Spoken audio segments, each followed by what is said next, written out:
Sekitar 55% pemilih dalam pemilu 2024 mendatang berasal dari kelompok muda yaitu generasi milenial dan generasi Z atau Gen Z.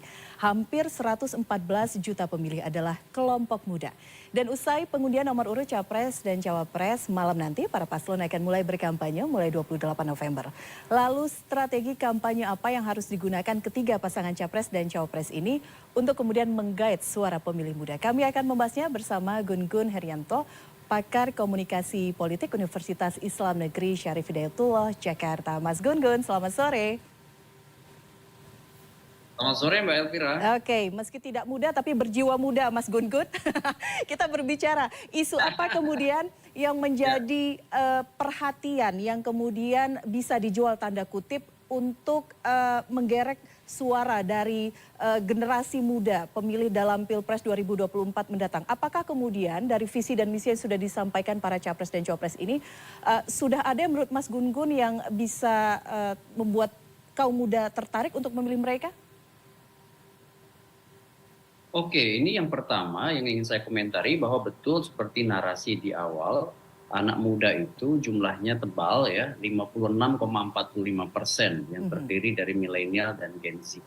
Ini prosentase yang tentu signifikan menjadi insentif elektoral bagi siapapun yang bertarung di pemilu 2024. Nah, pertanyaannya adalah bagaimana kemudian dari sekian banyak narasi yang mungkin masih sekarang bersifat parsial nih Mbak Elvira ya, dalam konteks menyosialisasikannya karena masih ada di naskah-naskah misalnya yang disampaikan. Yang jelas apa yang kemudian kira-kira bisa memberi semacam keyakinan pada anak muda, pertama itu menarik perhatian ya mereka. Jadi attention itu menjadi kunci pertama, bahwa tidak seluruh narasi itu menarik perhatian kaum milenial apalagi Gen Z yang sebenarnya digital native ya. Nah, baru masuk ke substansi. Substansinya adalah sesuatu yang terhubung dengan kehidupan mereka sehari-hari. Contohnya misalnya soal apa namanya pekerjaan misalnya, soal kesehatan, soal misalnya ruang lingkup yang dekat dengan dunia mereka seperti misalnya industri kreatif ya yang tentu banyak berhubungan dengan kaum milenial.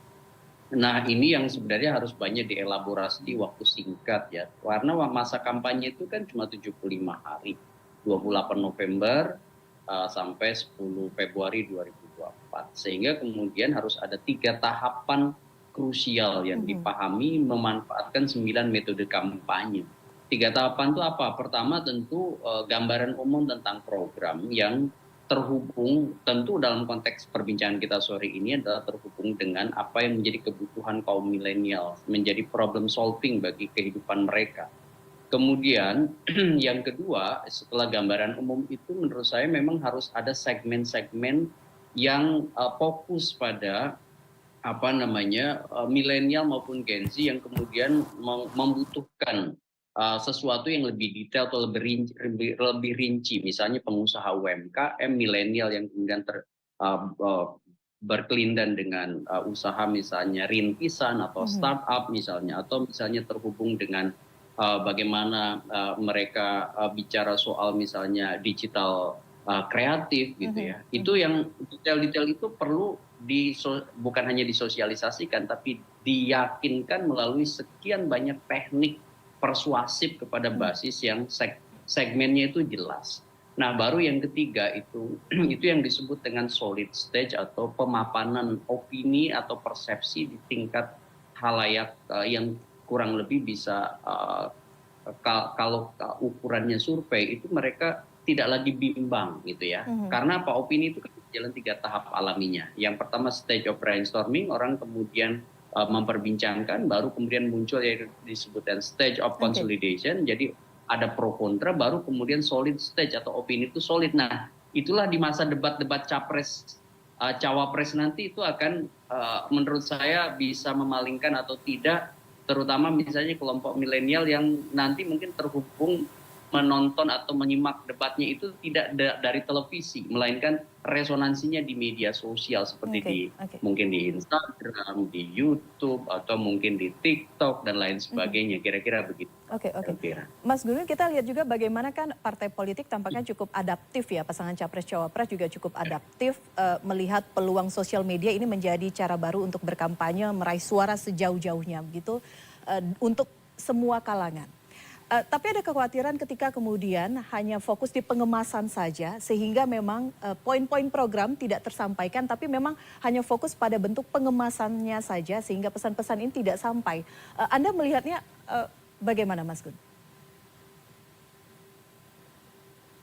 Ya, ini yang harus kemudian juga dipahami oleh seluruh tim kampanye dan tentu para kandidat ya, bahwa sekarang kalau hanya semata-mata gimmick dan hanya semata-mata packaging gitu ya, kemasan, sementara substansinya itu abai atau kurang meyakinkan, itu bisa jadi efek bumerang sebenarnya bagi yang bersangkutan. Terlebih begini, ini kan udah bukan eranya linier searah ya, komunikasi searah, ini eranya reciprocal, timbal balik, dan itu terlihat dari perbincangan di sosial media yang many to many communication dari banyak ke banyak orang.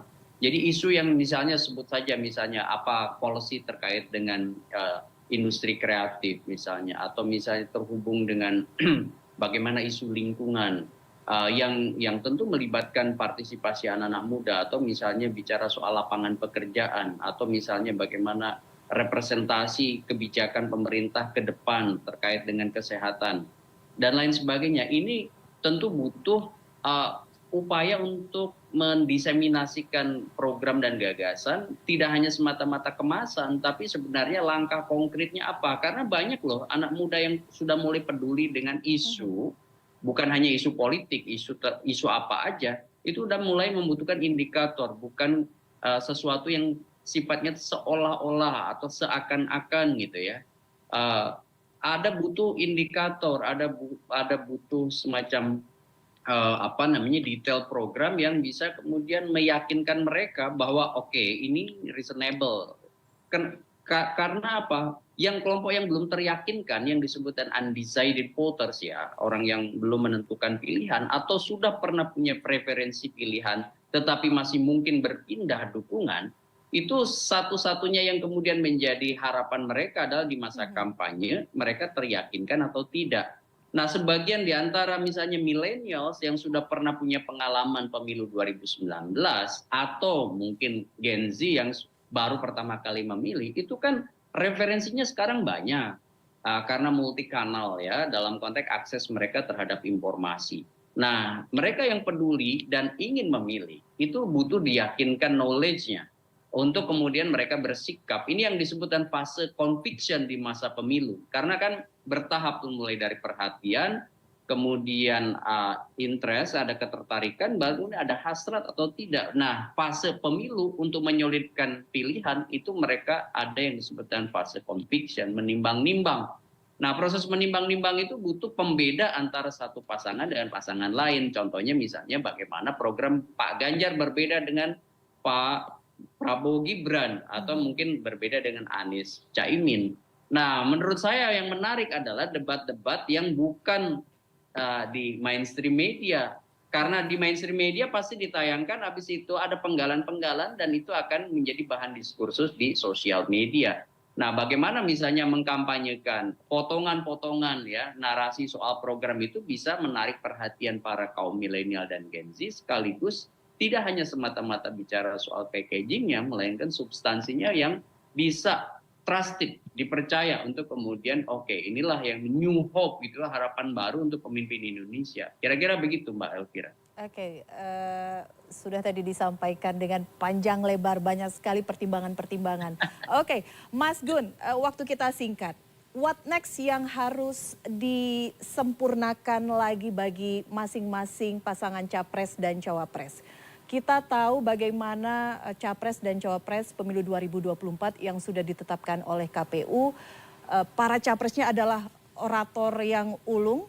kita melihat bagaimana ya menyampaikan gagasannya, pidatonya begitu. Tapi apa yang kemudian harus disempurnakan dari sosok capres dan cawapres ini sehingga kemudian peluang-peluang meraih suara ini yang hanya tadi kampanye 75 hari ini bisa dimaksimalkan sedemikian rupa, Mas Gun? Nah, yang harus disempurnakan dan sekaligus ini menurut saya cara kita untuk naik kelas dalam penyelenggaraan kampanye itu adalah basis data. Dan argumentasinya itu dilengkapi dengan data. Jadi entah itu positif campaign ataupun negatif campaign, itu menurut saya harus evidence based, harus basis data. Kenapa? Karena kalau sekarang kita cermati ya, at least sampai hari ini nih Mbak Elvira, ya, itu banyak pernyataan-pernyataan itu sifatnya retoris dan kecenderungan tendensius ketika diverifikasi siapa sumbernya, misalnya bagaimana keterlibatan aparat misalnya atau bagaimana itu pembuktian itu kan misalnya sebut aja ada aparat yang terlibat, ada Pemda yang maksud saya aparat kepolisian, ada Pemda yang terlibat misalnya itu harus ada pembuktian termasuk program-program itu jangan kemudian di level normatif ya. Karena apa? Kalau menurut saya jadi nilai pembeda sekaligus jadi unik ya. Dari masing-masing capres itu atau cawapres itu ketika memang konsepnya jelas, tegas, berbeda sekaligus berbasis data. Sehingga ketika misalnya masuk masa kampanye tidak terjebak pada black campaign, melainkan positif atau negatif menyerang pihak lain dengan basis data. Naik kelas artinya memang ada keajikan nalar yang dijaga oleh para kandidat dan tim ses, tidak semata-mata polarisasi atau segregasi yang memecah kebinekaan. Gitu. Oke, baik Mas Gun, terima kasih sekali lagi. Jadi jangan lupa para capres dan cawapres berbasis data. Pemilih kita, pemilih generasi muda jangan lupa juga berbasis data. Pastikan Anda mengetahui visi dan misi masing-masing capres dan cawapres. Dan jangan lupa untuk naik kelas, jangan sibuk healing, tapi juga nanti ikut voting. Begitu ya Mas Gun? Baik, terima kasih Mas Gun sudah berbincang bersama kami di CNN Indonesia Breaking News. Selamat sore.